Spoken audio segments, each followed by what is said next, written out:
Camp को strike किया है, हमने ये बात कर रहे हैं। लेकिन पाकिस्तान के पास इस तरह के मुकाबले के जो टारगेट्स हैं वो हिंदुस्तान में नहीं है।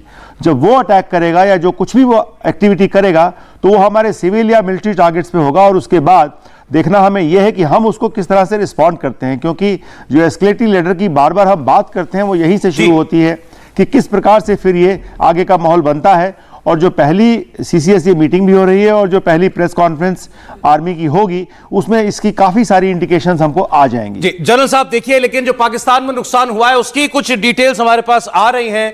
कम से कम 30 लोगों के मारे जाने की खबर है। बहावलपुर में 30 आतंकवादियों के मारे जाने की खबर है, जो वहां पर ये मिसाइल अटैक ये किया गया है। पाकिस्तान का मीडिया भी ऐसी खबरें इस वक्त वहां चला रहा है। वहां के अस्पतालों में भी जो है घायलों को ले जाया गया है, इसकी इंफॉर्मेशन मिल रही है। और कम से कम 30 कैजुअल्टी बहावलपुर में जिस टेरर कैंप पर कार्रवाई की गई है उसमें 30 कैजुअल्टी कम से कम हुई है। ये जानकारी इस वक्त हमें मिल रही है सोर्सेज से, जिसमें पाकिस्तानी मीडिया सोर्सेज भी शामिल हैं।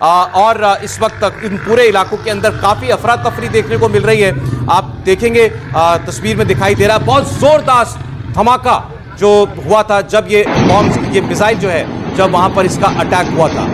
इसकी आवाज कई किलोमीटर दूर तक सुनाई दी, ऐसा पाकिस्तानी चैनल्स पर उनके रिपोर्टर्स ने भी इसको रिपोर्ट किया है। सौरभ, ये बिल्कुल वही बात है, प्रधानमंत्री ने साफ साफ कहा था मिट्टी में मिला देंगे, और ये मिट्टी में मिला दिया।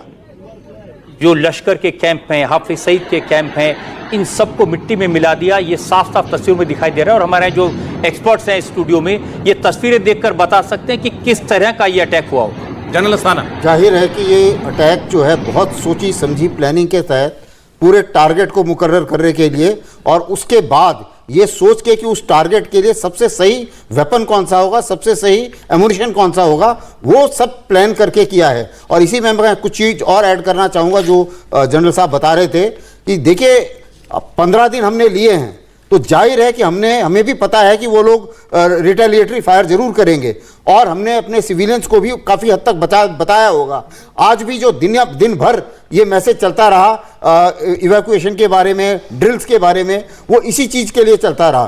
कुछ समय पहले से जाहिर है कि इन 15 दिनों में उनके बंकर्स, जो सिविलियंस हैं उनके बंकर्स को भी कुछ हद तक उनको ड्रिल्स में प्रैक्टिस थोड़ी सी कराई गई होगी, और यही कारण